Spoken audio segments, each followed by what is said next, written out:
Hi everyone, I'm going to be filming another one of those updates videos for you today, and I know over the past few months I have filmed a lot of these videos, but so much has happened this week and I feel like it's time to make another one of these videos, and I think it's important with the things that have happened to update you on all the guinea pigs and just everything that has been going on.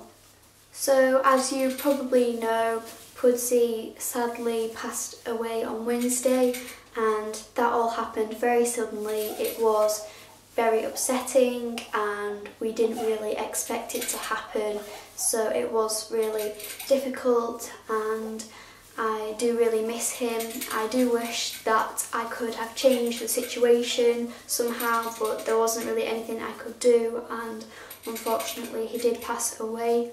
So because of that happening, obviously that changed all our plans for introducing Pudsey to Miffy and the two new girls, because originally they were in a large split cage, so there was Pudsey and Miffy and then Hazel and Roxy. We were going to introduce them all together when Pudsey was ready, but sadly those plans have now changed and we can't do that anymore.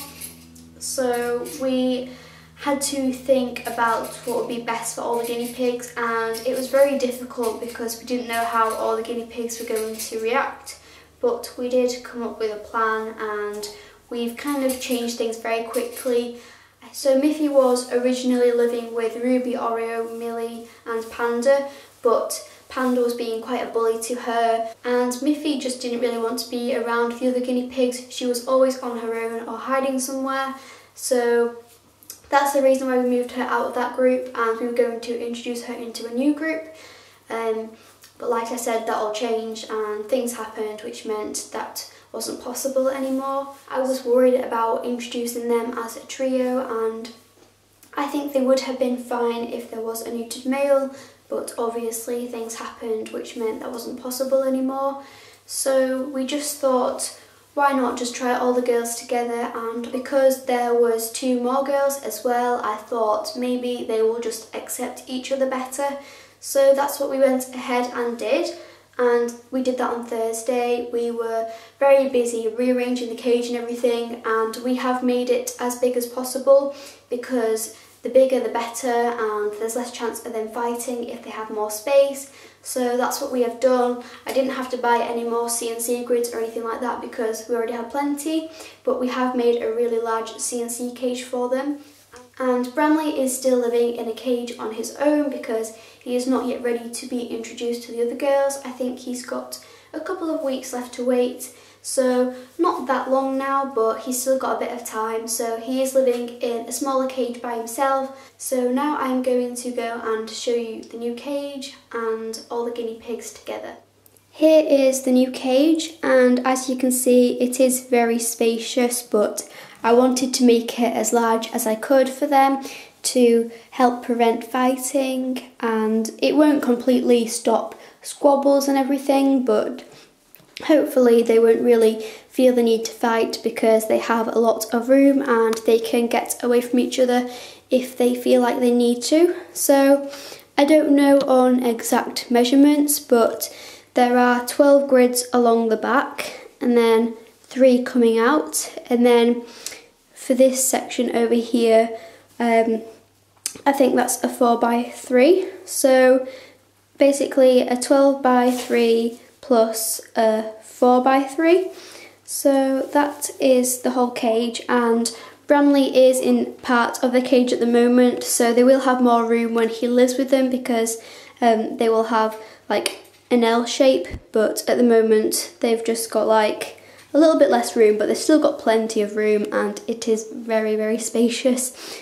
But like I said, I just wanted to make it as big as I could.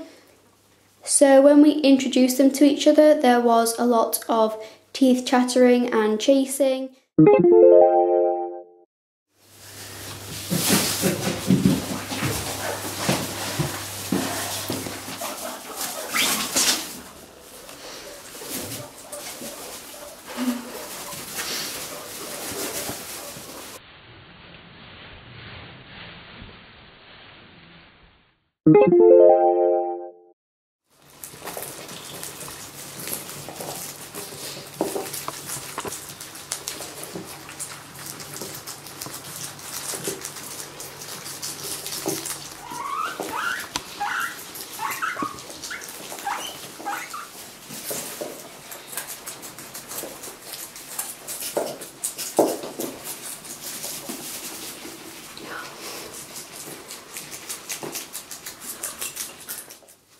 So inside the cage there is just lots of hideaways which they can't get cornered into, because many houses that you can buy for guinea pigs can cause a little bit of fighting and squabbling because they only have like one entrance. But with shelves like these, like there's many different ways the guinea pigs can get in and out of them, so if they feel threatened they can easily run away. So hopefully having these sorts of houses will help. So we just have all these shelves dotted around all over the place, and then we have some logs and a few tunnels. We have bottles all over the place. There's like 2 down there, 1 there, and I think there's another one here. Yeah, there's 1 there. And we also have food bowls all around the place and hay piles everywhere, just so they don't feel like they have to go to one certain area to get food. They can get it from wherever they are. So yeah, as I said, they seem to be getting along okay. They're doing a lot better than they were, and I haven't seen quite as much chasing around, which is really good. So that is what the setup looks like, and I'm hoping it will just stay this way from now on, because I'm getting quite fed up of changing everything around. I just want to have one cage stay the same and just not change around at all really. So hopefully this will stay this way. Obviously this will be taken out at some point when Bramley is ready to move in with the girls, and then they will have this whole L shape. So yeah, I'm just hoping that we'll be able to keep it this way, and I'm just hoping that they will all get along well together.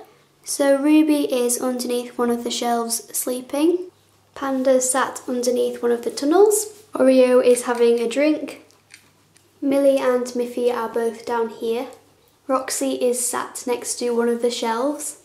Hazel is hiding somewhere in this hay pile. Bramley is also hiding underneath his hay pile.